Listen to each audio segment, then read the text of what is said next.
There we go. We are live, folks. Welcome to a very special talking crit. Below me, my once a week work spouse, Bad Mike, has Concrud, uh, Hello. Super Concrud. So, playing the role of Bad Mike today is going to be none other than Bill Barsh of Paysetter Games. Woo. But playing the role of the special guest, which is the guest that we specially arranged for, is Scott Swift, Purple Pirate Games. So Hello. Mike came in to show us, to prove to us how ill he was, and I am very glad I'm on the other side of the I look like screen. garbage, right? I look like trash, dummy, right? I mean, come on. Yeah, pretty much normal. Yeah, you look the most unkempt I've ever seen you. Thank you, thanks, Scott. I appreciate it. That's not saying much, though. The bar is so low that exactly. But I'm just saying. Slightly more unkempt.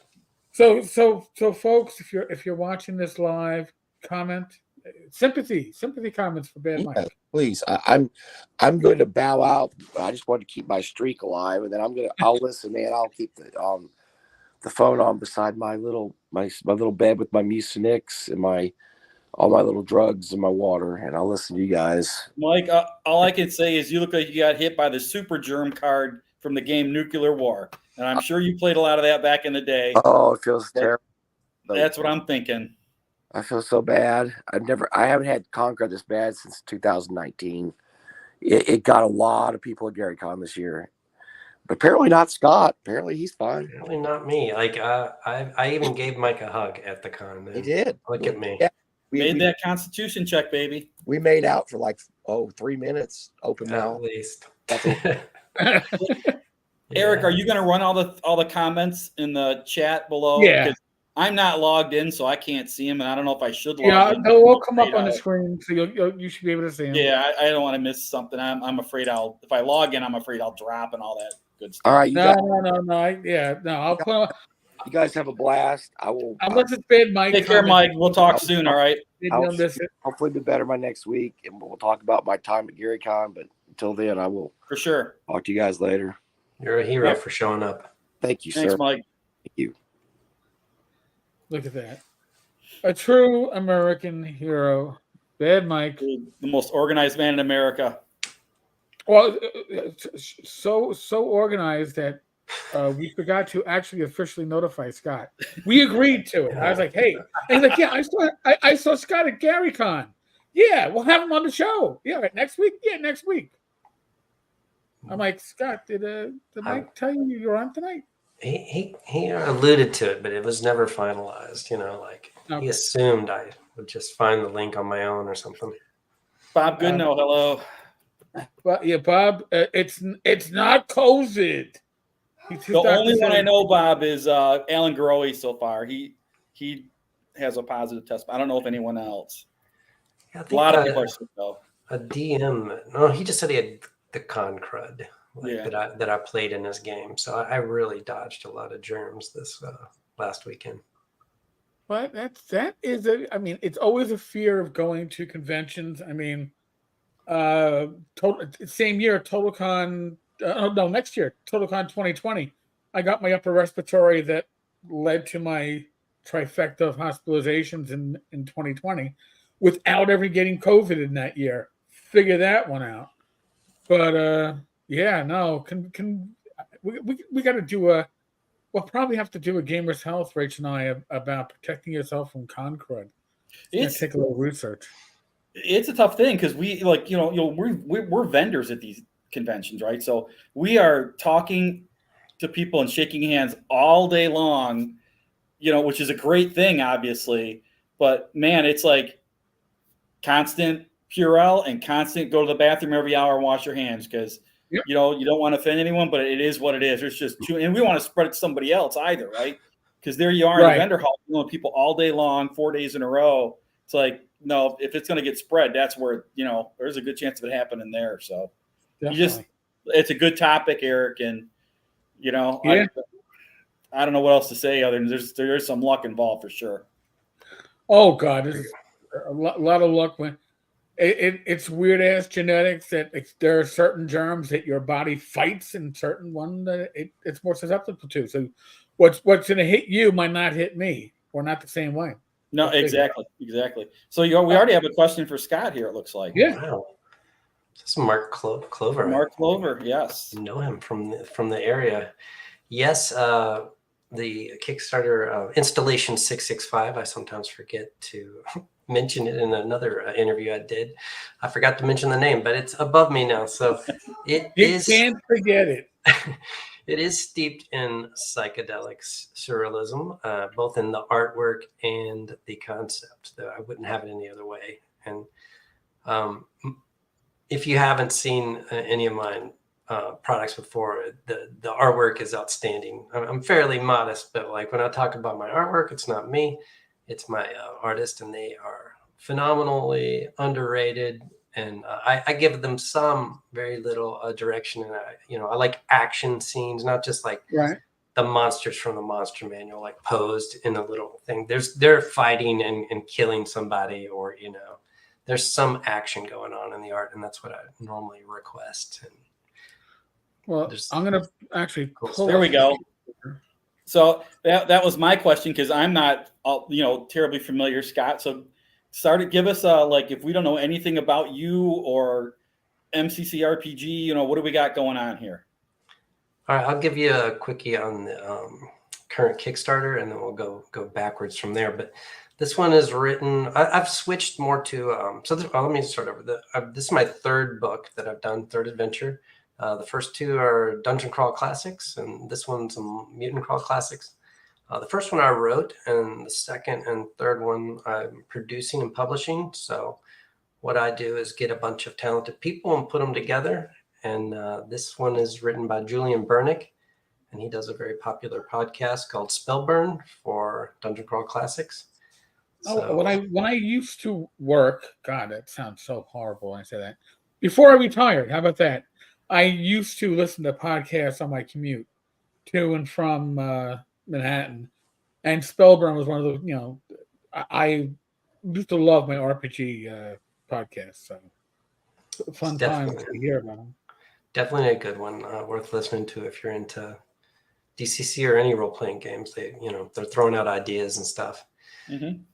So yeah, I ran into some really great artists, and so now I'll publish them. One day I might write another one, but my life has to be very calm and undisturbed for me to write. Otherwise, I do a lot of editing for other people. And when I have somebody else's deadline, it kind of brings out my creative side. But when it's my own deadline, not so much. But for when I produce, it's easy for me. It's more like a business thing. I don't have to be creative too much, other than prettying it up and giving some creative direction. So, and I print this locally, so it's all quick and easy once it all gets done. But the artwork takes about a year, so don't expect a lot of Purple Pirate Games stuff coming out, because I just give this to my layout guy once it's all edited and ready to go, and he takes his time on it. And if you're not familiar with my stuff, there are 2 links on this Kickstarter where you can get my first 2 adventures for free through DriveThruRPG, so you can check it out. Very cool. Yeah, no, I do have normally I have a shortened link. If you can't tell from the background, I am not at home. I'm in the Poconos, and means I'm on my laptop. And of course, the shortened link is, well, certainly something that I didn't log in and don't remember the password to. So go figure. It's never a problem when you're on a computer that you're just never logged out of. But here, I'm going to put the link into the chat. It's also on the bottom of the screen. I will say, Scott, I was looking this over, and the art that you have here that is sampled is inspiring. All right, it's a lot going on here that I really would love to, without giving away the I don't know, the big hook. This art tells a lot of what's going on, and I still don't understand it. So tell me, what am I looking at? Well, let's see. So yeah, back to that. There's about it's about 60 pages long, maybe a little bit more. It's at least half art. It almost looks like a graphic novel to me. Oh, nice. So Wow. basically, it's a mutant crawl classic. So you're playing either a pure string human type or animal mutant, plant mutant, and you come home and your villages. Some of the villagers from your local area have wandered off in like a trance-like state, and they're going to this little island in this huge lake near your village that was formerly just an empty island that you know basically nobody went to. They avoided it, but this tower, like you see in the picture, um, formed there, and these streaks of pink lightning are striking up intermittently into the sky.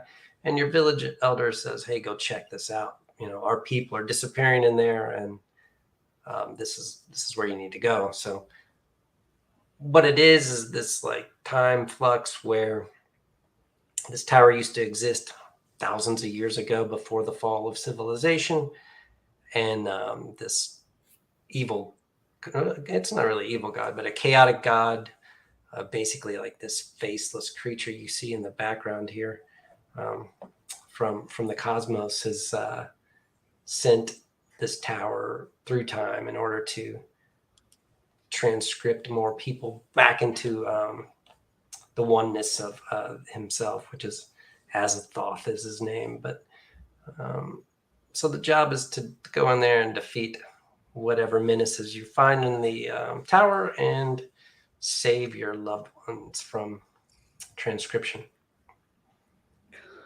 Nice. Now, I'm looking at this. Reminds me, of course, of like an old like Commodore during my junior high school days, where all you had was the green screen. And it wasn't a green screen of death. This was the solo color, either that or amber, depending on the system you were using. So seeing this art here is very nostalgic for me because it makes me think of the old computers I used to play around with. This looks really good, Scott. I mean, It and looks the art, Yeah, this check black this and out white here. art. yeah. This That- everything I'm seeing here just oozes what I picture in my head MCC is all about, right? So Right. absolutely, it captures it. It's evocative, you know, in the way I think it needs to be. It looks fun, and I'm a huge post-apocalypse game fan, so um, I'm in on this. This looks really cool for sure. So Thank you. I'm digging the art too. I really am. I just love little different styles. This is the black and white stuff here looks fun. And that's I think what your Kickstarter to me is projecting. It's just projecting that little Gonzo-ish MCC fun. You're going to have a blast around the game table with this. It looks really cool. Yeah, definitely. So these pictures up here are they're player handouts for visions they may or may not have. So that was my next question. Who's seeing this, right? Because if Right. it's just a GM, it's like, oh, that's awesome for the GM, right? Because GM's got to have fun too. But it's cool that you do have the player art handouts because that is always a neat feature of any sort of project. So very cool. Yeah, we keep adding more like things to it. Like there's these little like paper mini cutouts you can, you know, print out on like a card stock, and then you got little miniatures to work with if you don't already have them. You know, Okay. the plastic ones and Cool. Like a character sheet specific for this adventure. There's a character sheet for a vehicle that's going to be in here. I don't want to give any spoilers away, but stuff like that. Like I could show you if I could share screen. I could show you just some of it. I'll spin through it real fast so that I'm not like showing too much. Let's see if I could do that. Yeah, just to show you the amount of artwork. Let me see. I got two screens, so let's see which one I'm sharing.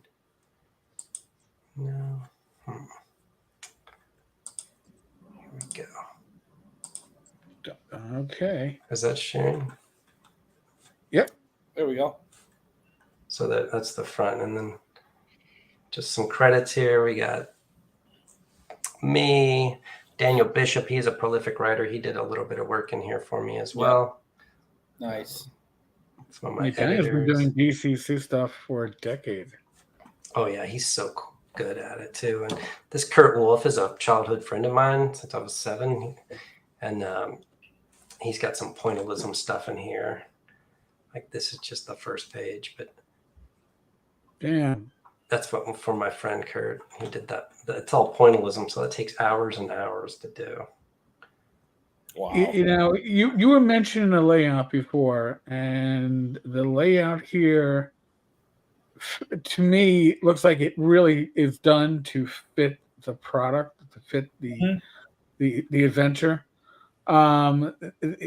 It's rare that layout becomes true art. I mean, it's an art. Don't get me wrong, but for the results to be considered art, this is what I would consider art. Every page, not just the art on it, but the presentation of the whole page. This is pretty damn cool. Yeah, I'm getting excited now, and now it's like maybe for me it's like I'll get the PDF because I don't really run MCC, but I like reading it. Now I want to own it in physical because I want these pages in front of me because, like you said, the art. Yeah, this is a gorgeous looking book. I'm right there with you, Eric. It's just I'm in the same boat. I mean, I'm not a PDF guy ever, but I would absolutely really like to see this laid out in front of me in book form. It looks great. Yep. So like here, he just did, my artist just like, oh, I'm going to do this different level map. And then of course you're going to get the individual levels here. Right. Get the little isometric feel to it. Yeah. It looks good. It's just amazing. But it's like 60 pages of this stuff, you know, it's yeah. Yeah. All right. Well, beautiful. You sold me, man. And you know what? Anyone out there on the fence? I mean, take a look at this. I mean, this thing's put together. This, most Kickstarters today have a certain amount of work done, prior to launch. I mean, you're way down that road. Wait. So. You got stand-ups in here? Yeah. Isn't that cool? So you can, print those off on cardstock and. Yeah. Wow. Yeah, that's just badass. I mean, that's there's some character sheets. Was your vehicle character sheet sweet? Yeah. There's the player handouts for the visions. Yeah. Just some fake ads and real ads. I gave away free ads in the back for anybody that wanted them. So it's beautiful. Thought I'd do that. And and when I do print these up, I asked the printer, I'm like, what's your best paper for this size book? Give me the best, glossy cover, everything. What size book what size are you doing? 8.5 by 11. You're doing a letter. Okay, perfect. Yeah. So it's great. The Elk Vantiak has a question about the Canadian pirate backers. Oh, you know what, Elk? Sorry, I did make a typo when I was filling out because I was kind of rushed. I wanted to. I had an interview on Spellburn, and I was like, man, I got to get this out like a couple days earlier than I was anticipating because I was going to do it for GaryCon. So I ended up doing a little copying and pasting. So for the Canadian backers, it says that it's backing my previous adventure, Discordance with Dizvats, but it's really for this current one, Installation 665. But either way, if you want a Discordance with Dizvats, you can have it. I'm going to ask all 4 or 5 Canadian backers exactly what they want before I fulfill it. So you'll be covered either way. Yes, Jeff, it does. It does look fantastic. It does look fantastic. Yeah. Jeff's backed, I think, all of mine, so I appreciate that. Elk, truly fantastic art. And Bad Mike hasn't fallen asleep yet with that. With the way he looked when he logged in, I was expecting. Typing skills have fallen off a cliff, but yeah. Guy is wheel known for having all his ducks in a row. Yeah, well, the ducks are definitely in a row here. They look beautiful. Yeah, I appreciate it. So it is ready to print. So normally when I do one of these, because my art does take so long, I make sure it's all finished before I even kickstarted, just so I kind of know how many to print and where to go from there. But Yeah. there's not going to be any delay. I normally have them in your hand by like 2 months after the end of the Kickstarter. It's beautiful. That's actually pretty amazing for Yeah, no, that's Kickstarter. as fast as you're going to get anything. So that's awesome. Because that means that you're committing. See, a lot of Kickstarter creators don't have a problem investing time, but investing money before they know how much backing they're going to have is, and I don't blame them. They're a little gun shy, but if you're going to have this ready in 2 months after funding, it means that you've paid for everything up front, and that means that you have a lot of faith in your work, and you should. It looks awesome. Thank you so this much. is, Yeah, it looks great. yeah, this is something that if and sadly, what it is that you can't show enough of it. And I know you have links for people to download your prior work in PDF. Pay what you want, I believe. Is it free or pay what you want? Pay what Pay what you want, but it can be free if you right. want. Which Put is what money in the most tip people do. jar. Yeah, put money in the tip jar. But you can see the type of work that Scott does, and that Scott produces and manages, and this looks beautiful. I mean, this is the kind of book that if you had a stack of 50 at a convention and like the Silver Belay guys, which was the Independent Publishers Union (IPU), if they had it on the table, people would come up, go look at it, and it's like, yeah, I'll take one.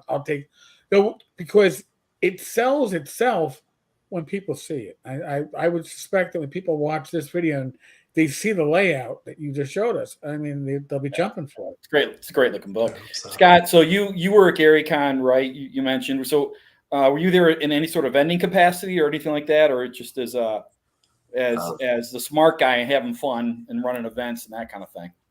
I mostly just attend. I don't really have the stamina to run a game. I've done it before, but I just prefer to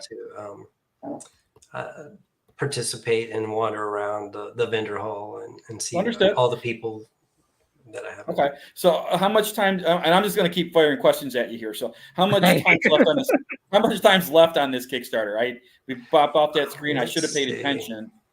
I can read it back. I think it's at least 26 days or so. Okay, yeah, so you're early on, perfect. So people are watching this video this week and next week and stuff like that. They can still get in there and back it. So, and I'm always going to pimp everyone who's a Kickstarter creator. 23. Even if you are watching this or watching this in the future, even if you're not buying it, do Scott a favor, man, and just share it on any of your social, media platforms that you use. That it goes a long way to help people out. It really does, because that's how all of us in this industry do well, right? We work on the people who are following us and buy our products, but we need to get out. We always need to get out there to more people. So, right. You can count on me. I'm absolutely going to later tonight, tomorrow, we'll put it up on the Pacesetter socials and all that kind of thing, and try and get some other people to look at it. But you never know who's going to look at things that don't always follow us, right? So we hate thinking that way, but the most beautiful thing at a convention when you're a vendor is when someone walks up and says, "Hey, I never heard of you before," because part of you says, yeah. "Oh my God," but then another part says, "That's why I'm here," right? So yeah, and everyone out there can do a little bit, just put it on your personal Facebook page, whatever, and say, "Hey, this looks really cool. I saw this the other day." That's all you got to do, and it does help all of us out. So, and I want to see this. You're funded, you're on the way, but pushing it as best we can, because this is a beautiful project. It really looks nice. Really looks nice. I appreciate it, and honestly, the funding goal is like low bar. Like I always right. I've obviously spent more on art than that. But you spend yeah, we've done enough of them to know, right? And if people out there, that's another fun thing to talk about, right? Is, well, if you why did you only set your funding goal at this amount when you really need this amount? Well, because if we set our funding goal too high, and if you don't hit that right away, because it's just the way Kickstarter is, or any crowdfunding platform. If you don't hit your goal real fast, people notice you didn't hit your goal real fast, and they die on the vine. So as creators, we have to set a number that is somewhat reasonable, and this is an absolutely reasonable one. But is probably not going to it's not going to cover our costs. There's that fine line of trying to balance, and no one's trying to be deceptive or anything like that, because at $2,500 you're producing this hell or high water. Right. Right. And that is what it is. But it's happening. We also have to, I hate to use the term, we have to play the game. Right. And now I really like what you did here, that you didn't go in and set some funding goal of $500 so you can immediately say, hey, we funded in 2.5 minutes and we're 400 times our funding goal, but it's going to take another $40,000 to produce our book. Those are the Kickstarters that drive me nuts, to be honest with you. But you're keeping it real here, and I think people should appreciate that. So, and Bill, you can usually tell those are the ones that will be the ones that get canceled, right? They cancel before they fund, or they take 6 years to deliver, right? Yeah, whatever. I mean, things happen. I get that, but nothing drives me more crazy than seeing those people with those $200 funding goals, and you look at their project and you're like, it cost you, 5 times that to get your cover illustration done. So, come on, let's at least be somewhat realistic. So, good for you. Good on you on this. So, but like I said, everyone out there in the internet world, give Scott a little hand and copy and paste his link and say, hey, you don't even have to say I backed it right now. We would all love that, but just push it out there, because that's what the OSR does best, right? We take care of our own, and not all of us are tapped into everything that goes on. I can tell you, I'm not. I'm awful at it. But if I see a friend of mine post something, I'll look at it. I don't go out looking for things most of the time. I just don't have that kind of time. So it's an important factor. But this just looks cool. I'm glad Eric's scrolling through, because this is just a really cool looking book. Well, and here's the thing. You can play this with other OSR rule sets. It's going to work fine with Mutant Future. It's going to work fine with Neon Lords. I mean, I used to run DCC adventures on the fly with Swords and Wizardry. I wouldn't convert it ahead of time. I've been DMing enough. I can convert and get stuff, especially when you're stripping down. You're stripping down from DCC or MCC to another system. It's easy to do. And when you have something that's this evocative, it might be more fun to play with a system that you are more fluent with, which is fine, dandy. Absolutely. You don't think you're stuck because, it's written for MCC. I got to run it for MCC. I own MCC. I've played MCC at cons. I love playing my DCC, MCC, Weird Frontiers, those games at conventions, but my gaming group just doesn't like the system, but they like the adventures. So I kind of just mix them in. So, I'm not stuck. Systems don't, whatever system the adventure is written in, it's not like you're trying to go from, Rollmaster to BX. Right. This is all dialects of English. Just this is all part of the same family tree, right? So for sure. And I don't know, any good post-apocalypse adventure supplement's a good one as far as I'm concerned, because we don't have a lot out there in that space. So, no, we don't. Or Gamma World, it could go easily fit there.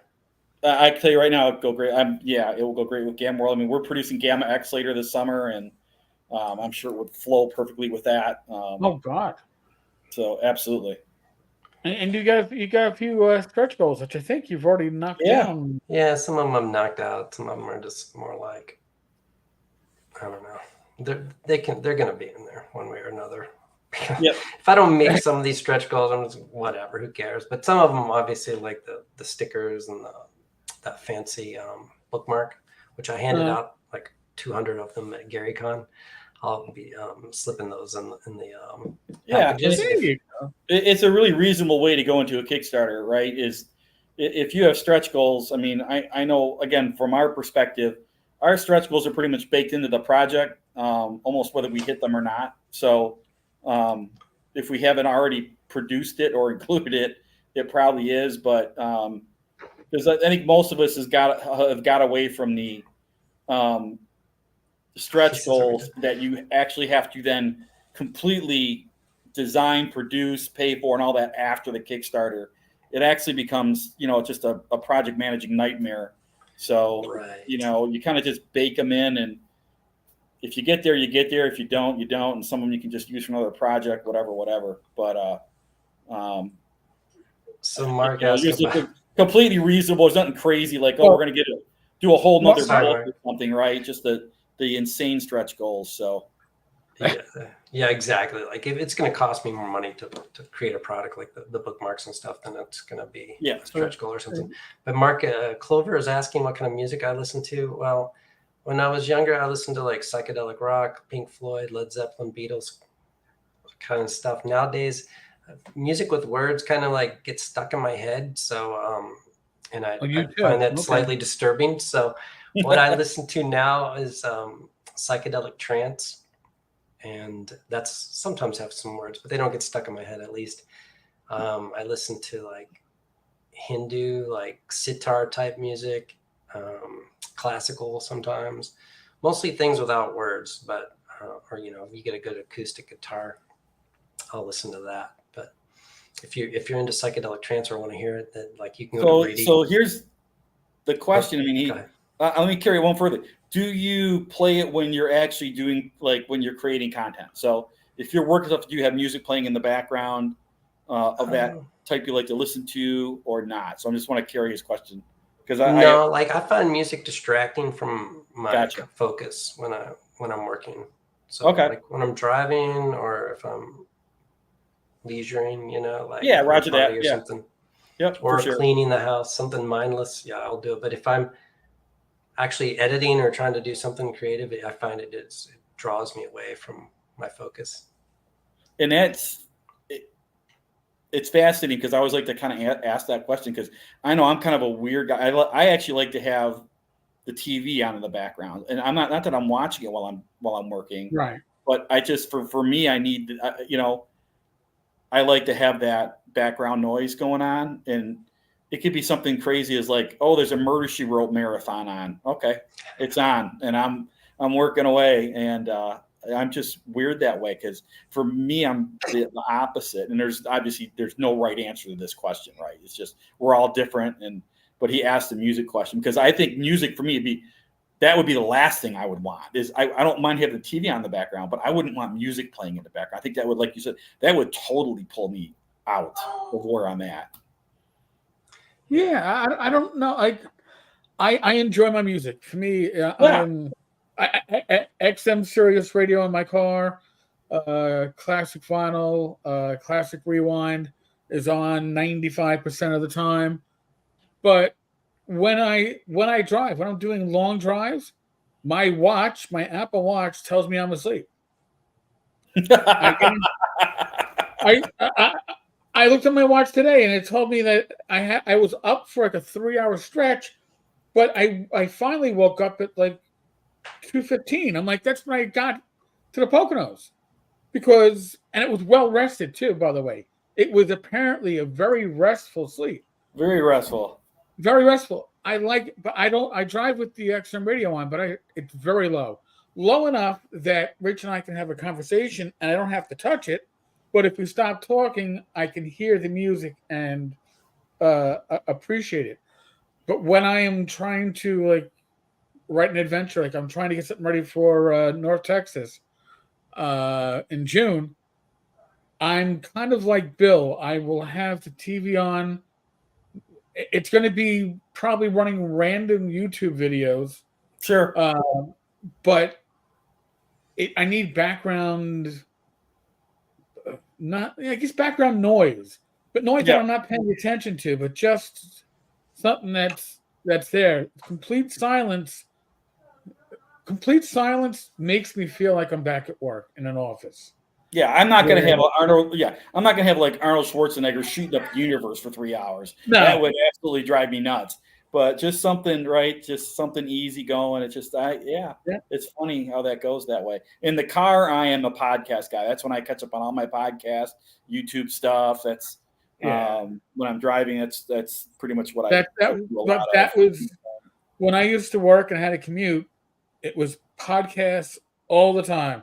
Yeah, And it was gaming podcasts, and it was stuff they don't want you to know, stuff you Sure. should know, the conspiracy stuff, because that's what you want. By the way, if you're going to be designing adventures or running adventures, yeah, you don't need to necessarily hear RPG podcasts. You need to hear about conspiracies and government secrets and all this other weird stuff.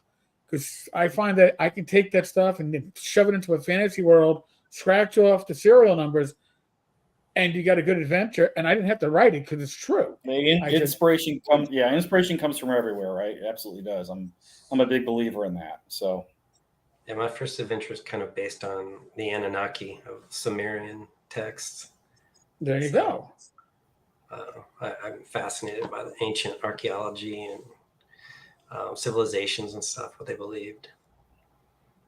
Oh, Mark has another question for you. I noticed some of the artwork had a 60s to 70s countercultural feel, similar to R. Crumb. That's actually a very good observation. He's right. Is that a purposeful goal for the art direction? You know, I can't really speak to what my artist was thinking at the time, so I could ask him later. So you sound like what we're a lot like that, Scott. Is we, and I don't want to put words in your mouth. We kind of like we'll give our artists like a broad brush description of what we're looking for, and we just kind of let them go. Right? It's I've always felt they seem to do their best work when the less we give them, the better. But there's a threshold, right? So. And that seems to be with our stable of artists anyway. It works really, really well. And I guess we kind of gravitate to those kind of artists anyway. So, although we've been with most of our guys for, over a decade now. So, but yeah, it's I think a lot of times tap their creativity, right? Oh yeah, like this, my main layout guy. I've got about 4 or 5 artists in this book, but. The main layout guy, he says, "Hey, do you think I could do this?" And I like cut him off before he finishes. The answer is always yes, because it's always amazing. I'm like, dude, that's way better than I could have imagined. For sure.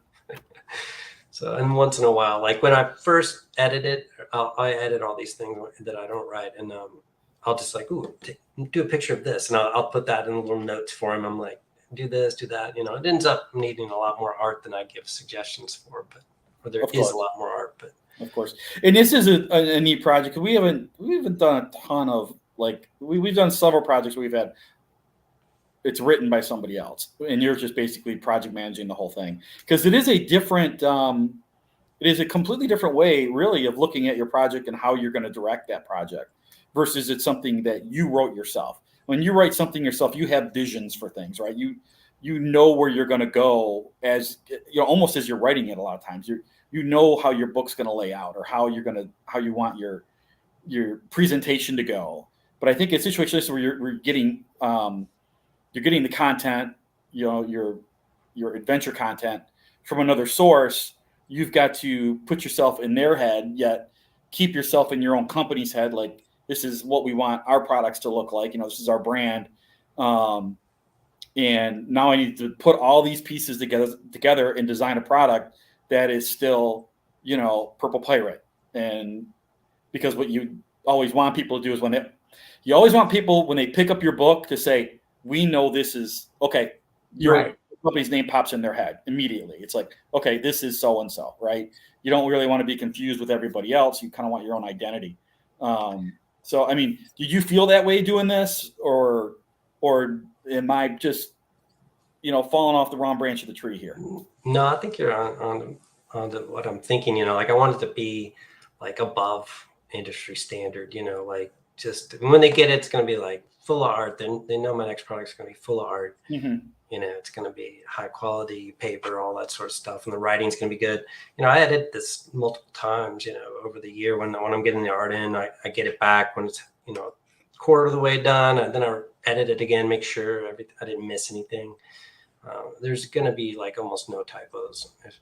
Every once in a while, one will slip through. We can never say there's none, right? No matter how many times you look at something. In fact, I know of one. I'm not going to tell anybody about it from my life. Yep, you can ship a product and say, we have been at this for a year. We've had 4 different, editors go through this. We've got our layout person's gone through it. There are no typos in here. You get the book back from the printer and flip to some random page and like, seriously? There's a and it jumps right out. You can never say never, right? It just happens, people. It's just I know it's weird, but that's our industry. It just is what it is. Well, I've been lucky enough to know all these people. Like if I need somebody like the Bestiary, just like, hey, I called up Daniel Bishop. Hey, can you give me that? And he's super fast. He's like, like I need some art to speed this up a little bit. So I don't know, attract people like this. Like there's an Italian guy that did a couple of pieces for me, Francesco, I think. I don't know. He just materialized out of nowhere into my life. And so I'm like, all right, yeah, please do some stuff. He did some really cool, 2 really cool illustrations in there. It's awesome. Well, a lot of this, if you're going to be successful, and by the way, everybody determines what their own success is. It requires networking. You even if it's just talking to somebody like Zach Glazer to have bounce questions off of about layout, or if you're going to talk to the guys at the Independent Publishers Union to see, hey, what's the best printer I should be using for whichever size I'm looking at. There's knowledge out there, and this is a community of professionals and self-publishers that aren't out there to hold on to that knowledge. Everybody's looking to share it, and I think that we're blessed for that. I think a lot of people don't realize that, but it's a blessing for the publishers, and it's a blessing for the community and the people that are the consumers, because they get better products, because you don't realize that this company helped out some other company behind the scenes and just did a little bit extra, because it is a community of publishers, and we kind of forget that. For sure, yeah. Anybody needs some advice or help or contacts, you're certainly welcome to ask me. Yeah. Thank you, Mark. Yes, Mark. So, all right. So, Mark had some of the more focused questions. So, I don't know. Shoots. We're at the 45-minute mark. We can step into This Week in Gaming Stupid. Oh, There's a couple of things. Bill, do you have a particular one that you want to bring up? Because I know of one myself. I don't. I was going to let you take the lead on this. I've been like almost out of everything. In fact, tuning into your dailies is about the only thing that is keep me abreast of anything recently. We're launching a huge project Tuesday. I went from Michigan back down here to Florida, so that's why I have the weird background. By the way, I'm sitting on an Lanai right now. And folks, Bill will be back in a week or two, but in the guest seat as opposed to the guest host seat. Yeah, then you're going to hear all kinds of pace setter crap. So I'm not going to talk. Trying not to. Yeah. Talk about it, so. But so WotC back in the spotlight again. This time for more plagiarism of art. This time Magic the Gathering, which is apparently there's a history of this in Magic the Gathering cards of just artists pulling shortcuts, I guess. I don't know what to say about. I mean, Magic the Gathering is art based. This would be like Scott, saying like, well, I can make this a lot quicker if I just get some of the artwork that we already used in Mutant Future. We'll just flip it around and put another image on top of it. Yeah. Nobody will know. So when I saw, actually that was Mark was the one that initially sent me the link to I believe that article. I was like, oh, I mean, well, so go ahead. I'm of two minds of this, right? So one part of me is like, well, artists get inspired by other people's work all the Right. time. So, I mean, if we don't have to, we can look at our own, the birth of D&D, the artwork on the cover of the brown box is a blatant tracing. ripoff, right? So of previous art from a comic book, but here's where my mind splits. Now we move on to a company like Wizards of the Coast, who has a very large staff. They have paid art directors. Their game goes out to literally millions of people. Their quality control needs to be a level above everybody else. And that's, whether that's fair, unfair, it doesn't matter. I understand it. It's holding them to a standard that we may not necessarily hold everyone else to, but they should be. They are a $100 million company with a massive staff.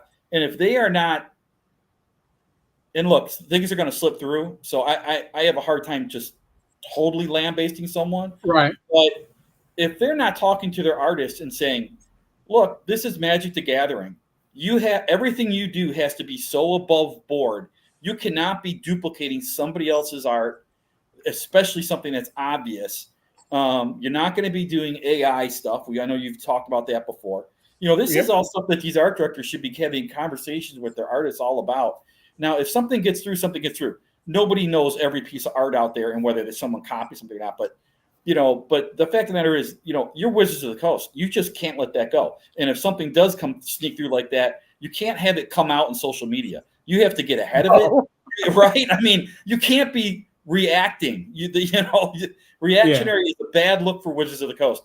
They've been doing nothing but reacting for 3 years, and none of it's been good. So, that's why, like I said, part of me wants to say, if something got through, whatever. But on the other hand, you can't be the guy on top of the pile and have that look. You just can't. If this were us or some other mid-level game company and one of their artists pulled something like that and we missed it, you know what? We missed it. Sorry, we made it. We apologize. Let's move on. We'll correct it. Wizards of the Coast, I'm sorry, your threshold is a lot higher than that, especially for Magic the Gathering. I mean, for Pete's sake. Yeah, I mean, and Magic the Gathering is all art, right? Each card is, of course, it is, right? And it's of art. It's sold in 300, every country on the planet. I mean, this is the collectible card game, right? This is it. It's the pinnacle. You can talk Pokemon and Yu-Gi-Oh! And whatever the hell else you want to talk about. It doesn't matter. Magic the Gathering is that. They're the top, and you're going to be held to a different standard. It's pure and simple. And like it or lump it, but again, we just see the way that they react to these things with indifference often. And if it's not indifference, it's flat out aggression. Well, they just take most bizarre stands. Well, the current one, I don't think they've even responded to the current one yet, but the current one was stealing art from a Cyberpunk 2020 release from 25 years ago. Sure. And it wouldn't, I don't think it would have been as noticeable if they hadn't just taken the character and flipped it, but they also kept the background. And because without no one would see it, Eric, right? Someone pulled out a piece of art from 25 years ago. Who's going to know? Yeah. Well, somebody's always going to know. They're going to know. Someone's always going to know. Right? And you know what? And that's just it. Somebody got that card, looked at it, went, I remember this from, and starts going through their collection, trying to find that piece of, because, listen, we are often obsessed with trying to solve these puzzles, and that's a puzzle. And if you have a piece that's going to solve that puzzle, you're going to keep on looking for it. I saw another one. They literally stole the background of a painting and then mirrored it. And then, and once you mirrored it, you saw exactly the background. It wasn't even changed. They claimed, the artist that initially claimed that they were using that background as for inspiration. and then they went away from the piece for a couple of months, and they came back to it. Yo, I And remember this one. Yes. Yeah, Yes. and then they went, "Oh, it looks great." Yeah, it looks great because you stole half the work from somebody else. Right. And like I said, I have a hard time necessarily blaming Wizards of the Coast for that happening, because who at Wizards is going to know that some piece got No. lifted from a Cyberpunk game from 25 years ago? Nobody, right? No, especially at Wizards, honestly. Right. Those people are devoid of gaming history. But again, there has to be that communication with their artists. Do not lift shit from something else and pass it off as your own. There's zero tolerance here for that. And, apparently it got through, and, now there's going to be a thing. And they've got, God, with Wizards, right? Well, I mean, with Wizards and Hasbro, the black eyes just don't stop. I mean, they don't need this shit. I mean, if nothing else would have happened in the last 3 years, this would be a non-story. It'd be like, hey, one of our artists screwed up. We're pulling the card. We're not going to reprint it anymore. We're going to put up a new version of it, whatever. And people would just say, oh, okay, moving on, right? But no one's going to give them the benefit of the doubt for anything right now, ever. It's just not. It's not a thing with them. You can't. I mean, and then stepping away from the stolen art for a moment. Go back with I don't know if you either had read the article with just quoted Chris Cox saying that he runs. Apparently, he DMs 3 or 4 times a month with his home group. This is the CEO of Hasbro. He GMs with his home group 3 or 4 times a month, and he uses AI as a tool to help him do game prep. If that isn't somebody that's trying to sell AI as a tool to be used within probably the 3D VTT or D&D Beyond in the future, he's certainly setting you up for it, because he's already saying, I use it. Don't you want to be like the CEO of Hasbro? 1,000%. So, and again, this isn't. There's no conspiracy theory here anymore. The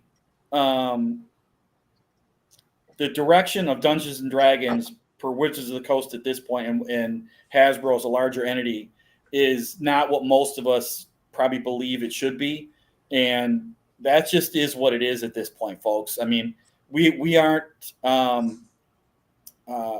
getting our Dungeons and Dragons back anytime soon. It's just not. It is what it is, and it's tough because we produce a lot of 5e stuff. I mean, we have a very large 5e customer base. We have a great OSR base, absolutely great OSR base, but we also sell a lot of 5e stuff. And, that differentiation between 5e and Wizards is a hard thing to make right now, right? Because that's what we're all trying. All of us who are in that 5e space, and I know, Mike just tapped in there, so he's still alive. He can say the same thing. Frog God does the same thing. Frog God produces 5e stuff. We're in that space. He's in that space. Frog God's in that space. But what we've had to do for the past year now, a little over a year since the debacle, we'll just call it, is we've had to, as publishers, say we're still producing 5e as a great product. It's not. But we're not producing WotC. And separating those two has not been an easy thing for any of us to do in this space. We've all seen a massive decline in 5e support because Wizards of the Coast just continually, craps the bed. And if it's not one thing, it's another. And now they're, like I said, you can't untie Magic the Gathering WotC from Dungeons and Dragons WotC. You just can't. No. Because we're all just going to call it Wizards of the Coast. And it's a train wreck. Right. Well, I mean, everybody in the 5e world that was third party was like panicking, I think, during that time period. Oh God, yeah. We got crushed. We got absolutely crushed. People are absolutely forming their careers based on producing that stuff for the last 20 years, and now they're going to pull the rug on you unexpectedly. They to a certain extent, Scott, they absolutely have, because I can tell you right now, we know a lot of people in this space and a lot of other publishers. We all talk. We all see what what other Kickstarters are doing. We see where our numbers were at 2 years ago versus where they're at this past year. They're all down. Anything that you've done for 5e is down. And because they didn't completely poison that well, but it's a mess. And it's going to take a while for us to build this back again. And it's been a tough slog. And, we all got beat up on this. And I know Eric loves saying, a rising tide lifts all ships, right? Well, a tsunami does a nice job on them. Okay. Well, yeah. Well, that leaves a trail of destruction behind at that time. That's part of the problem. Well, here, in the same article, again talking about AI, or Cox talks about the thousands of adventures that WotC has the rights to, right? And I'd like to know what those thousands are. Well, it's got to Dungeon Magazine.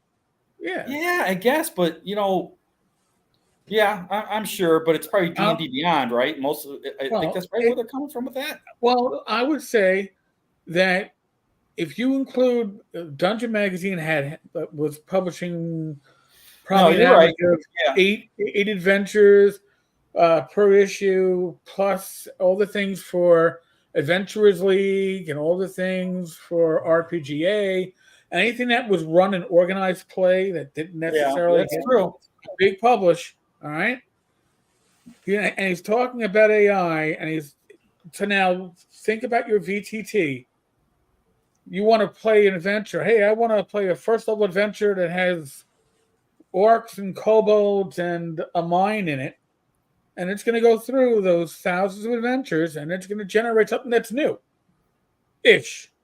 But think if the OGL had gone through as they wanted it to, they would have added everybody's work to that AI source code. Yeah. And it would have that. Nobody's talking about that. But they were going to have the right to, they wouldn't have, you've already published your work. Scott, your work's already out there. You've already made money off it. They're not going to make money off it again directly, but they could have used it to power their AI. So now their AI, if they're going to do it legitimately, is only going to scrape their material. But think how much more material it would have scraped otherwise. That is scary. They might anyway. That's what they're doing with art when all those AI art generators are stealing people's work anyway, just altering it to a degree. And I hope it's illegalized one day.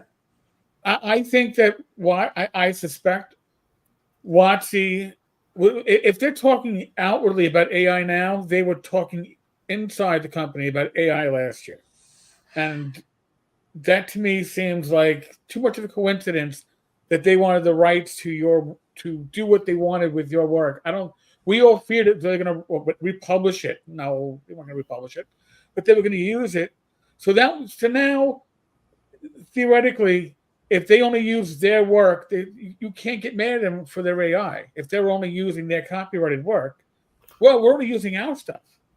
But with the OGL, the way they had written it, or wanted it out there as, they could have used your work there too. Anybody who signed up to go under OGL, was it 1.5, 2.0, whatever that bogus. Well, 100%, because it not only would have given them access, so they can say they have access to thousands of adventures. That's all well and fine, but access to 75 issues of Dungeon Magazine, where most of the stuff is written for D&D 3.0 or previous, isn't real helpful to them unless it gets converted to their new game, right? Which means that's a whole thing they have to do. But if you, like you said, Eric, if you just tag all of us producers for the last 3 or 4 years, and now they've got access to our actual 5e content, they don't have to do crap to that, right? No. They just absorb it, and boom, there it is. And that was nefarious. That was a whole nefarious part of all this. That they were just going to take our stuff and make it available here, there, and everywhere. And it wouldn't be, and you wouldn't, and they'd be like, well, no, we'll see, but we're not using it. We're just using it to run our AIs. Our AI is kicking stuff out. not your adventure. It's the AI's adventure. Yeah. And don't worry. Bill, don't worry about it. It has nothing. Don't Right. worry. We got it taken care of. Come on. Just don't make over $750,000 on a Kickstarter. Don't be successful, because if you are, we're gonna have to make sure we take all the profits. So don't course. be too successful. Yeah. Now, and sticking, by the way, to the OGL stuff, Kobold Press has just released something on the DM's Guild, a product that was, I don't know, 8 years old. But I think the Book of Beasts, which is strange if Kobold is trying to put out their own 5e powered competition to D&D Neverending. I did find that odd, and I know we have a pretty good relationship with mostly Wolfgang, not so much like the whole Football Press thing, but I know Ben was just talking to him recently, and I might ask him actually for next time I'm on here is have him ask Wolfgang, hey, what are you guys thinking toward all this? I don't know. I don't know what that means necessarily. Maybe they're just trying to generate some quick cash. I mean, everyone does that kind of thing. They're more than entitled to do that. They have great products. Stuff that came out 7 or 8 years ago, isn't generating much now. Yeah. Not generating. It probably hasn't generated anything for them in the last 4 or 5 years, to be honest with you. But, now you bring it back and something that's 7 or 8 years old, clean it up a little bit, whatever, and, fresh coat of paint, and boom, it's a new product. And I look, I have no issue with that from the standpoint of being a third-party publisher. We all have large catalogs, and that catalog doesn't do any good if it's sitting in, collecting dust. I mean, we're just starting to do stuff with our stuff that's 10, 15 years old. So, but it is interesting, like you said, though. There's an interesting aspect of it here because they are producing a counter 5e game, essentially. So, yeah. Which was, and it was in the works prior to the new OGL even being being announced. Yeah. So this was something that was already in the works the summer before that. So a year and a half ago. Yeah. So I don't know. I don't have an answer. Like you don't have an answer. Just I find it curious, and I do understand the idea. Listen, if you can make an old product evergreen and make it valuable again, hit up a new audience, that's great. But the fact, listen, WotC made a point of saying, hey, we got a new third-party product up here in D&D Beyond. It's interesting to me how that all just kind of plays out when you're trying to say, we're going to give the alternative to 5e. But in the meantime, here, enjoy our work on the platform. Yeah, it is interesting. And, I don't know what to think about it. I know I did listen to your thing when you pointed that out, and I found it also kind of curious. It's interesting. It's interesting, and I'd like to know what their mindset is. And maybe their mindset, like I said, just simply is, hey, we've got this product catalog. We're just going to move it forward over here. And, hey, we're all third-party partners. We all need to, they have a staff. They have people they have to pay. They've got overhead. You know what? You got to generate. Sometimes you got to generate money where you can generate money, and that just is what it is. And there's absolutely nothing wrong with that. We do it all the time. We bring back stuff that's 10, 15 years old and say, hey, we're re-releasing this. We haven't had it out, and this hasn't been in print in 10 years. Here you go. Right. We're not directly competing with ourselves, which is what I think your point is, and it's kind of interesting. Again, and let's see. This is actually interesting, having two people with me that I haven't had these discussions with before. So, did either of you see the video from a few weeks ago where the WotC guys were talking about John Peterson's book that's going to be coming out, the anniversary book for D&D? Because I did. All right. So, first off, what amazed me is that they don't discuss John Peterson, who actually wrote the book. There's that. The guy who was talking mostly about the book, who I found out later on from one of the viewers that He used to be a big employee at Paizo before moving on to 5e. But when he's talking, when I first started watching the video, I had to go to the Amazon website and look the book up because I wanted to see his writer credit. Because he kept on talking about we when he was referring to the book. But he didn't write the book, but he was crediting himself with the book. I was like, okay. And then, of course, the great statement when you're trying to sell a book is that, well, and it has material that we're basically ashamed of, and we would change, except that it's historical. So therefore, we can't change it. Can you even imagine, right? I mean, I don't even understand this. You're putting out something that is celebrating one of your flagship products, right? And then you're going to come out with some bullshit statement about it being problematic, blah blah blah. There's and it doesn't even matter. I look at it this way, Eric. I mean, there's two ways to look at this. The first way of looking at it is purely from a marketing standpoint. Why would you even think about saying something like that? I have no idea. Why would you crap on your own, legacy? Who do you think you're going to sell this to if you do that, right? This product is not going to sell to people new to the game, not in any kind of large percentage numbers. They're going to sell this product to people who have an interest in the history of Dungeons and Dragons, who are mostly going to be older players. This is who's going to buy this, okay? And you just absolutely come out and take a shot at him. And because no matter what this clown thinks, that's exactly what he did, right? I mean, there's no other way to look at it. I mean, I as soon as I heard it, I was like, are you kidding me? Why was that necessary to even think about saying something like that? And that doesn't even get into the argument of was it problematic or not problematic. I don't even want to get into that fight because I think it's all a bunch of crap. But yes, Mike is exactly right. It's disgusting and cowardly, 100%. So, but again, this goes into what I think I was on your show a year ago, and we talked a lot about all this. A little less than a year ago, talked a lot about this WotC stuff. In my opinion, still holds true today, even more so than it was back then.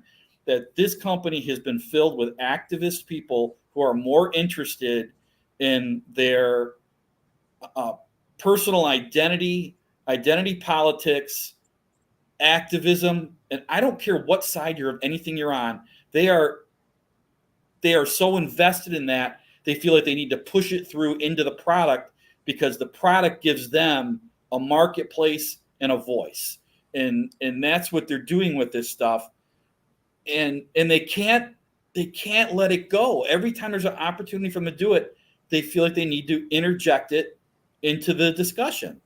And it's exactly what happened with that interview. It was totally unnecessary, absolutely unnecessary to do that, but they can't help themselves because that's who these people are. Like I said, if you listen to people long enough, they will always tell you exactly who they are. And I don't know. I could be 100% wrong on this. I don't think I am. Well, I mean, and the talk too that there were no women in gaming, and listen, the numbers were certainly less than they are now. But that's BS. I mean, we would have literally given up our left arm to get girls into our gaming group. In high school, we would invite them. They would show up, I think, to humor us, and it wasn't the entertainment that they wanted. Except they got to college, we had a few women that were playing in a group, but in high school, I had a number of girls that, out of friendship with me and others, were like, "Yeah, I'll try it." It's like, yeah. But they're taking their stuff with more of a maybe a guide, maybe. But you can't pick your demographic for your product. No, okay, you just can't. So for them to go back and play revisionist history on something most of these clowns weren't even around for. What was going on in 1975 is ridiculous, right? I mean, the demographic of D&D was a demographic of D&D because that's who it appealed to, and that's where it started. not Right. for any reason other than that's just where it was. And then to make these ridiculous all-inclusive statements like there were no women in D&D or there are no women in gaming. I was running conventions helping run conventions in 1978. There were women in D&D. They were there. I know Laura Vandegraff, who was the co-writer of Quest for Fazlewood, which turned into The Gem and the Staff that TSR produced. She wrote that in 77 or 76. There were women around. It's just the way it was, but they don't ever want to, they can't admit to any of that because if they do, their whole narrative falls apart. And like I said, I hate to get too far into the weeds of all this stuff because you know me, I'll get into the weeds. No, I know. It's okay.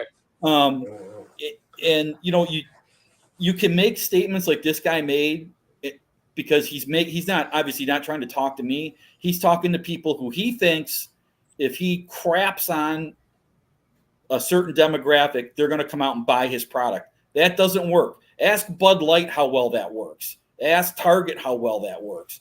The list goes on and on and on now with companies who think that if they just target one facet of society, that this other facet of society is all of a sudden going to climb on board. Not how it works. Well, I mean, I think that sadly, it's funny. We think in 2024 we're so advanced, and I think that there's so many ways that there are certain groups that just want to polarize everybody and make it us against them. That's why the tavern is a neutral ground, and I get pushback from it from both sides because it's like, listen, I want us to share our love of gaming, right?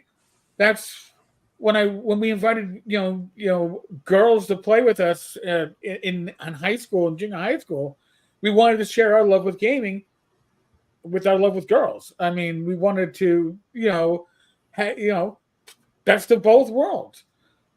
We weren't excluded. There was none of it. Wasn't like the He-Man Women Haters Club of the Little Rascals where we put up a sign. No girls allowed. Like I said, it's so easy to defeat this argument made about this stuff about that the gaming community at large was not inclusive back in 1976. It couldn't be further from the truth, right? We had conventions. Conventions were designed to bring more people into gaming, and conventions were all over the country back then. Huge. They got really big in the late 70s, early 80s. There was no sign at the conventions that said no women, no minorities, no people of this, no religion of this, allowed. It didn't exist. It didn't exist passively or actively. It's just garbage. Conventions were held to bring everyone who wanted to play into this gaming industry and grow it. And to have this, like I said, this false narrative that there was some organized or even disorganized conspiracy to not have, and I can't stand the term inclusivity anyway, an inclusive game, that D&D for some reason wasn't inclusive, or gaming wasn't inclusive, or gamers weren't inclusive. It's just not true. Are there bad actors? There's bad actors. I'm telling you, there's bad actors today on both sides of this fence. Oh yeah. And I think one of the things most of us loved about gaming and have always loved about gaming is that this conversation doesn't belong at the gaming table. Nobody wants to talk about any of this when we're rolling dice, kicking down doors, and making luck checks. Nobody wants to do this, right? None of us care. The approach they're taking is a divisive approach. It's not mending anything. It's creating a problem where you're saying there never was one. And even if there never was one, they're creating a problem with it, saying, oh, these are the bad guys. You don't want to associate with them. And because you see it on Facebook, people are drawing lines. Oh, if you're associating with this guy, we don't want to associate with you. It's like, I'm sorry, Scott. Give it a rest. You drew your card when you came on this show. The divisive, right? So that divisive virtue signaling that they're doing because they think they're going to generate more sales or it's going to give them some sort of street cred. It does nothing but burn bridges because most people, look, there's a segment out there that when this guy said that, we're probably jumping up and down, waving the flag, screaming, yay, yay, yay, whatever. But most of humanity does not care about this stuff or want to hear about it because it's unnecessary, it's untrue, and it on its face it is exactly what it is. It's not someone the way being, we think. yes, right. So, right. Most of us who game, a lot of you guys. Well, I'm not going to say Scott, but me and Eric, we've been around. Okay, we've been around the block a few times. None of us have ever cared about any of this stuff ever. We want to game because we want to roll dice with people at conventions. We love going and sitting down at a table with people we've never met before and having a good time for a few hours, Right. and sharing some stories and some dice rolls and having a good time.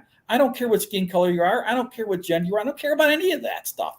And 90% of people in this industry do not care about any of that stuff.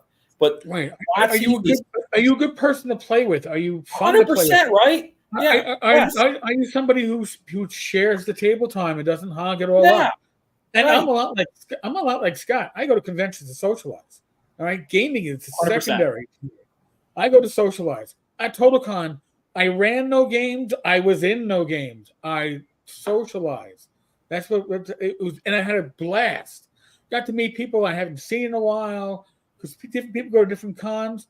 This is awesome. And when I was younger, when I was in high school, listen, I was in New York City. My gaming group would have checked off every box on anybody's scorecard, and we weren't thinking about it as kids. We just knew we had a great gaming group. Everybody was awesome. Everybody fit, and if somebody didn't fit, it was usually because they were an asshole, not because of any other reason. It's like, or one guy was a pothead. All right, sorry, Sure, whatever, we don't right? want to smell it during the game. You always reek of it. Hope you don't mind. You're not invited back. But like I said, if the one thing that infuriates me is people like this pointing out what they think something was like or what they want it to be like, so they can virtual signal to some audience that they think is gonna jump up and down and pat them on the back, and it's insulting to all the rest of us. It's insulting to history. It's simply not true, and again. But WotC, and I'm speaking large general terms, I understand that they have filled their company full of people who just think that way, and it's not going to change anytime soon. No. And because that's just who they are. I mean, every time one of them comes out and says something, it's so cringeworthy. You're like, I'll never forget the clown they trotted out after the OGL debacle and went on a bunch of podcasts. Yes, Kyle Brinks. Kyle Brink. He would be fun. You'd listen to him for a few minutes, be like, okay, and then all of a sudden, boom, out comes the hammer, and you're like, what did he just say? Let me rewind this. Because they can't help themselves, Eric. They just can't. An activist is an activist. It is what it is. But the problem, I think, part of the problem with WotC is they want to be monetized and make money and be activists. And I think we're learning that the vast majority, whether you're on the left or whether you're on the right, whether you're in the center, the vast majority don't want any of this in their gaming. They don't want any of this in their consumerism. Because the activists snuck in. I'm telling you, Eric, the activists got into that company, and like they get into other things in this world. And like I said, it doesn't matter what kind of activist you are. You're always seeking a larger voice. Right? So WotC and Dungeons and Dragons gives these people a very large voice and a bullhorn. Why? Oh my God, Glazer. So speaking of loud voice, but anyway, it gave them this ability to reach out to an audience, and we're seeing it full center now. It doesn't matter who they trot out; it's always the same, right? You're always this cringe moment of, we hate the legacy of D&D is going to come out. We hate all these people who made this game, and look at us. We're so much better than them. Buy our product. Right. Wow. But I mean, by default, the legacy is, like older white men at this point who have time to do a hobby, like me putting forth a product through Kickstarter. It doesn't take a lot of money, or I wouldn't do it. And yourself, who you've created a business much bigger than mine. But the cool part is, if anybody of any creed wanted to do this, they could do it through the use of Kickstarter. And if they need contact, so low now. come So to me. publishing. I can help you out. I'm looking for my next writer, for my next adventure. I'm not going to Well, write. you're a good guy in an industry full of good guys. Period. Hey, Glazer, Ben is working. I'm not working, obviously. So there it is. That's my pitch. My cover was created by a female artist. So Well, there you go. I mean, interior art as well. So I mean, listen, I can just say from my own observation, I've been going to North Texas now since 2014, and the number of women going there and participating in games has certainly increased over the last 10 years.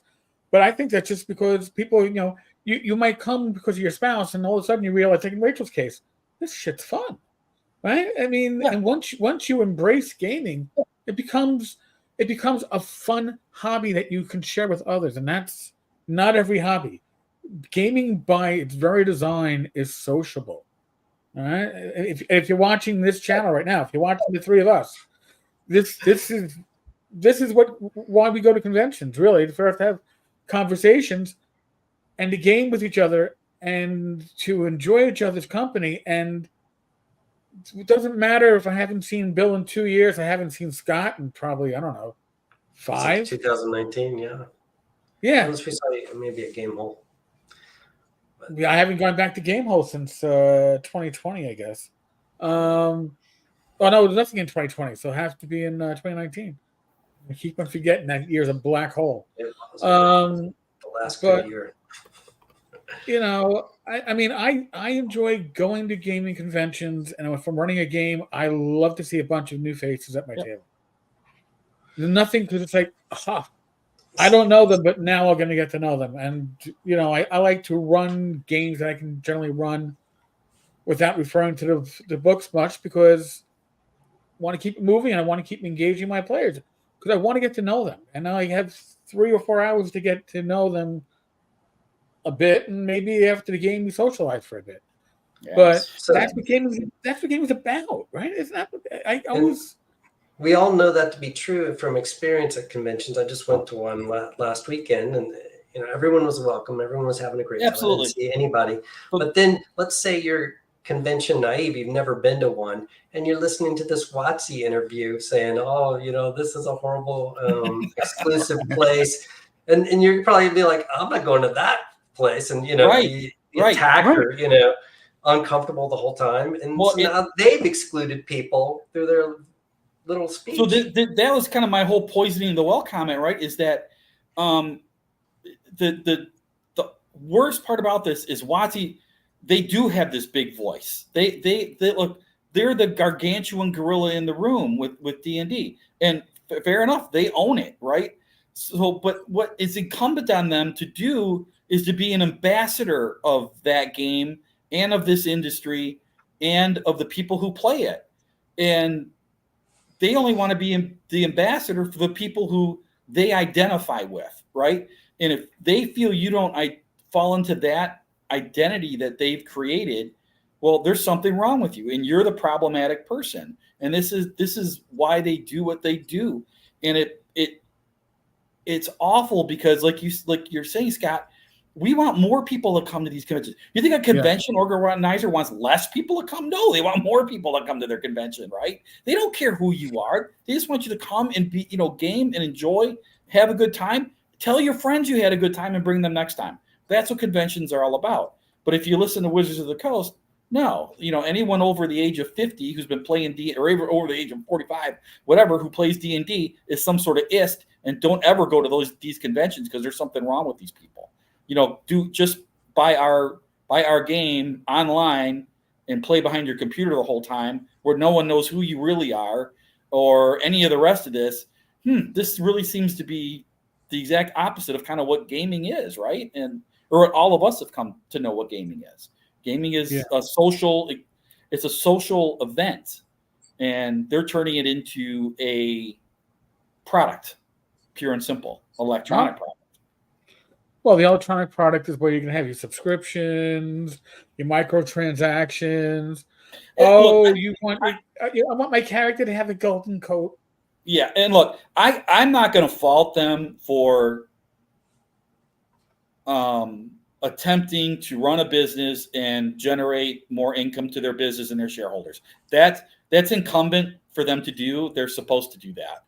I can fault them for the path they're taking to make that happen and feeling that they need to burn bridges and inexplicably target people who share in this legacy of Dungeons and Dragons, right? And that's where I have the problem with Wizards of the Coast. I don't look, if they want to make $1 billion by making a virtual tabletop and putting it out there for a certain demographic to play, because that's who's going to play their, that's where they feel they're going to make most of their money. More, you know what? More power to you. You be you, you do you, because there's still going to be a lot of people who want books and are still going to play this game and are still going to fill some sort of space. They should still be an ambassador to those people too, right? I mean, that's part of the legacy and part of the, when you own the brand of Dungeons and Dragons, you need to own all of that instead of just owning the piece that you feel certain people within your company feel that they should target. And again, to me, this is the disconnect problem with Dungeons and Dragons. Wizards of the Coast is full of activists who feel they need to inject their life into what they see out there in the D&D world. Wow, it got bright. Let there be light. And I don't even, like I said, I don't even think they know who the people who play D&D really are. Wizards of the Coast does not go to conventions. I know we were saying that they go to, they're starting to go to more conventions. Wizards of the Coast isn't going to conventions. They're cherry picking people who will volunteer to go to a convention that are content creators, whatever, illustrators, whoever. But Wizards of the Coast as a company is not attending conventions. Wizards of the Coast doesn't have some giant booth at Gen Con like they should have. That doesn't exist. They're not doing any of that. They're sending people to be special guests at conventions. To me, that is a far cry from Wizards of the Coast attending conventions. That's not the same thing. It's not. They should throw their own conventions. There's no investment there, right? There's none at all. Yeah, they kind of now. Do you think they're burning bridges because they want to make sure they have no retreat? Like they have, we've done it. I mean, we've burned these bridges. We can't go back. We can only go forward. We got to make this work. No, there's probably some fairness to that, Eric, right? But again, these are people making decisions. Yeah. Who you're right. They might have that ulterior motive that we're just cutting this. We're cutting this off because we don't care. We never want to go back there. But a lot of it is, I think they just can't help themselves.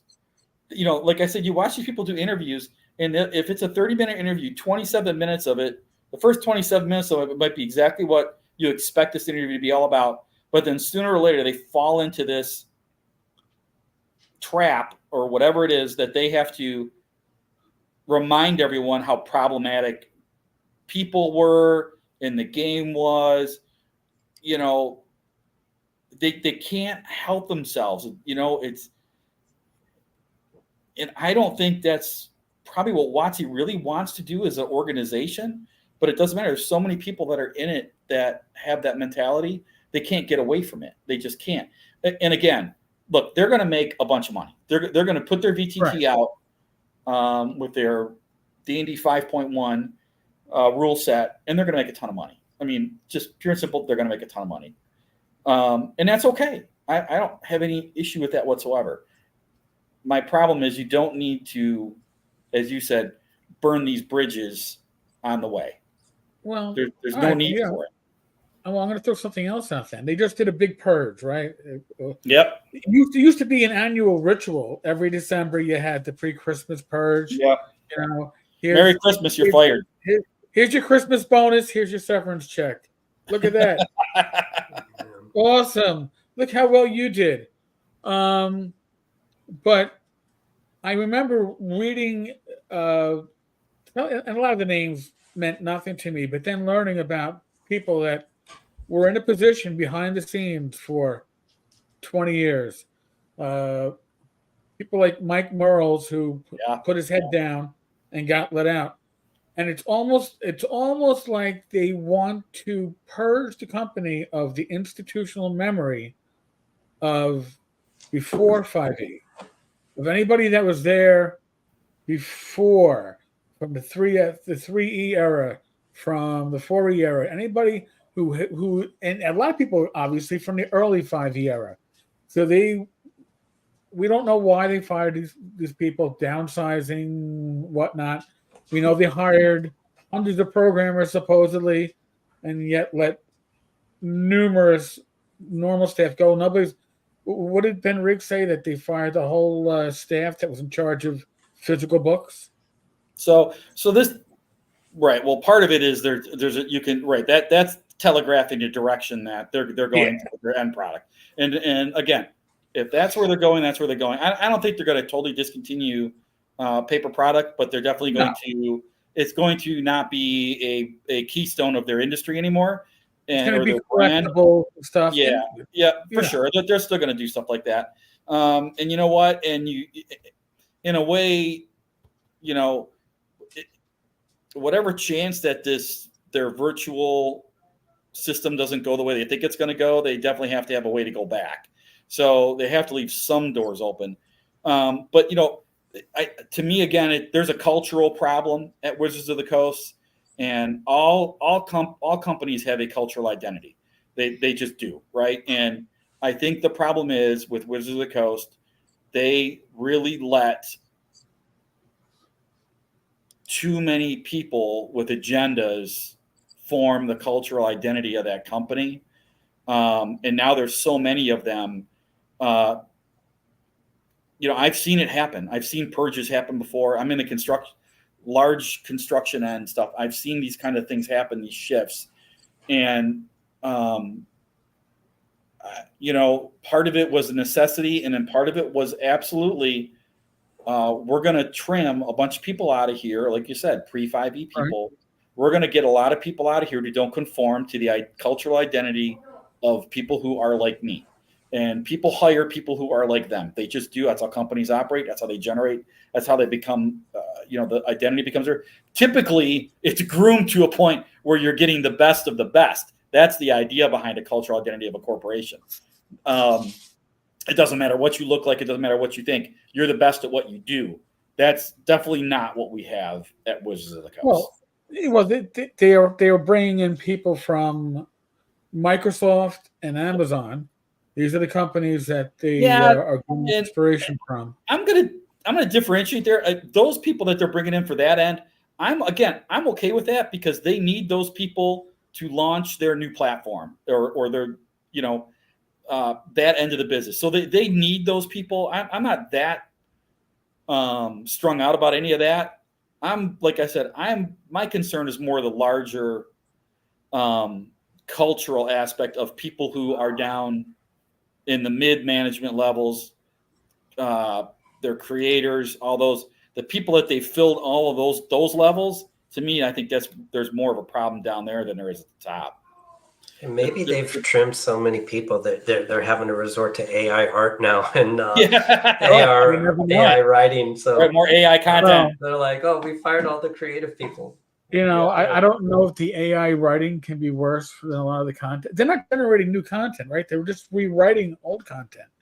They're not writing any new settings. They're not writing any. They're recycling Spelljammer. They're going to recycle. There's nothing new coming out of this company. I mean, we've talked about this before. The last 3 years, there really is very little innovation. And I'm a innovate. Well, I can get on a whole other diatribe about innovation because that's in our Pacesetter creed. You do not see any of that at Wizards of the Coast. None of it. Right? Whenever they feel like they need to generate some money, what do? They go back to some old TSR product and reskin it to make a quick buck. I mean, one of the next big things that they announced, right, is it Socanth they're doing? Redoing Socanth, was it? Or was it I forget which. or Tomoe-chan. I can't remember. One of the two is getting a reskin. And why? Because they, member berries. We can make some money off this. Let's go back to the well while we're getting this other stuff launched. Do you think they're going to progress to a point where they're having these AI personalities and an AI DM, and then you, the end user, will have an AI DM running a game for you and 4 or 5 AI friends you're playing with, and Right. you're the only human there? That's going to be Sure. the end game, perhaps. Like Mike and Eric have talked before. There's a certain aspect of turning D&D into just one giant video game, which is not what the game is. I mean, can you make a version of D&D that is a video game? Absolutely, you can. You probably should in this day and age. But should you do that to the exclusion of everything that's come before? No, I think it's a mistake. And again, I'm kind of a legacy guy. I absolutely believe that it is when Wizards of the Coast obtained Dungeons and Dragons, they also then became a caretaker of a legacy that means something to millions of people. And to not treat it with the respect and dignity that it deserves, to me, is a mistake, a giant misstep. And they do it all the time. Again, with what prompted this conversation with this guy coming out saying that, hey, we're going to reproduce this kind of thing, but we understand it's problematic and that it's offensive to, it should be offensive to you because we think it should be offensive to you. Oh, go fuck yourself. Excuse my French, but I'm sorry. That's exactly where I'm at with that. And, they are not the ambassador of Dungeons and Dragons that they should be. And in fact, I'll say it plain and simple. The guys that came before that you think were problemsome were much better ambassadors for this game than anyone who lives over there in Seattle running this company is. Well, that's why you got to go to gaming conventions to actually see these guys. Go to Gary Con, go to 100%. Game Hall, go to North Texas. And let's be honest, like we lost Jim Ward last week, right? The Old Guard is called the Old Guard because they are the last bastion of the original part of gaming, and they're going to pass on. They are passing on. Well, they are. We just, like you guys said last week, we just lost Jim Ward. It was awful. I mean, right. So, if you can, make the opportunities. Go see these guys. Come to these game conventions like Gary Con and Game Hole in North Texas, and come see these guys because they're first of all, they're fantastic people. No matter what Wizards of the Coast says, these guys are great people, and you will enjoy your time with them. And they're all, almost to a man and woman, they are personable, and they will sit down and talk to you about whatever you want to talk about. They are approachable. They're happy to share their time with you. 100%. Yeah. And Mike, that's S1 for the 36th time. You missed one. Well, Bill, I know you're not your normal abode, so you're kind of I was just gonna say I am probably gonna have to bail here on you in a minute. I think it's probably a good time. Scott, thank you for joining us. I want folks to thank you for having me. Get another look at this, and I mean, it looks. If you haven't gone back to go back it, and if you're not backing it, please share it on social media. Scott is produced. This is going to be very cool. This is going to be very cool. Thank you, Bill. Thanks. Definitely. I do it up as much as I can. There's no room for improvement left that I know of. I really went all what out. You showed us going through page by page. It's absolutely a gorgeous looking book, and on top of it, it's a fun looking idea. I mean, there's something here for everyone who enjoys this kind of game. Yeah. So like I said it earlier, I'll say it again. Something like this doesn't have to be run with MCC. You can run it with Neon Lords. You can run it with Mutant Future. You could pull out your own Gamma World and run it. It's gonna fit. So right, mostly adventures. Any adventure you pick up, it's to give yourself some ideas of what to run, and there's only so many stat blocks you would need to change for any given section. So it's Yeah. easy to Yeah. do. You know, you got Stat trap. blocks. Stat block's just a stat block, right? At the end of the day.